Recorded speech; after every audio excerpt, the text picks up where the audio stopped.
Okay, so what three things will you tell us as a new CrossFit gym, what we can do to motivate and inspire clients to get them to be better? Excited about CrossFit. Yeah. Even more. Yeah. Well, I think, okay, one thing I was thinking about actually as I drove home last night, CrossFit is amazing because the camaraderie, the intensity, it's fun to work out hard, but it's results driven. Coach Glassman, that's why he believes in it. He says, show me the data, right? He wants to see the data, see he's getting results. Probably the biggest things for your clients is to do that right now while they're brand new. Get them journals, make some sort of basic journal that has all the important lifts, a couple of the benchmark lady workouts, and have them fill them out. Insist that they fill them out. For example, benchmark lady?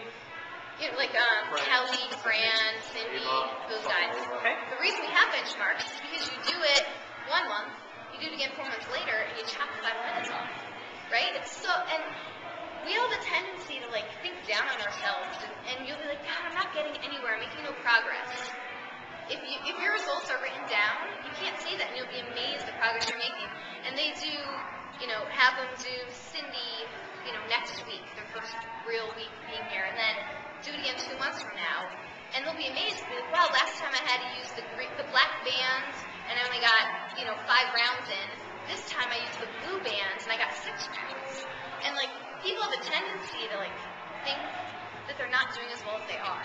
And so the biggest thing to motivate people is keep track of those results and make them periodically look back on them, challenge them to do workouts that they did a couple months ago. And once they see those results, that's really what makes people believe in this. I forget all the time where I started. That first time I did Fran, it was a 45-pound bar. It took me like 12 minutes, and now I do the full RX weight, and every time I do it, I chop another 3 or 4 minutes off. So you have to have those results, and that motivates people. And some people even have a big board on the wall where people can write down some of their scores. You have so many folks, I'm not sure if that's going to be realistic for you to do that, but have some sort of journal system for them.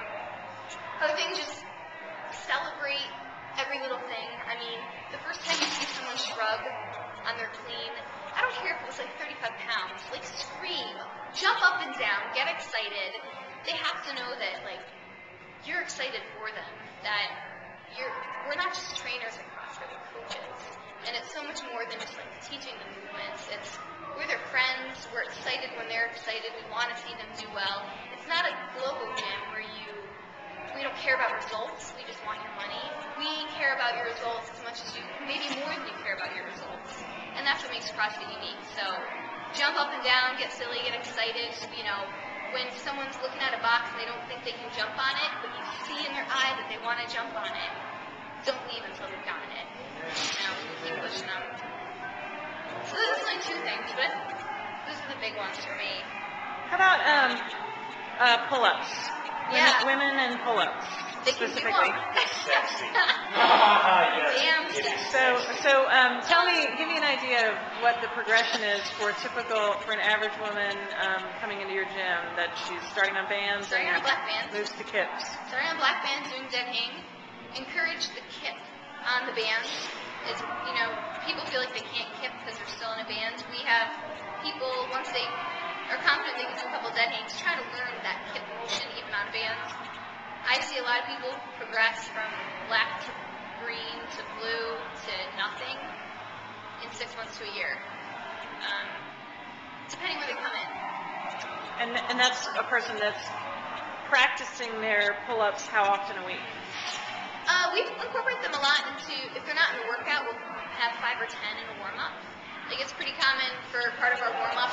We do group warm-ups. Like, you guys have a lot of flux in here from skin and, classes are kind of overlapping.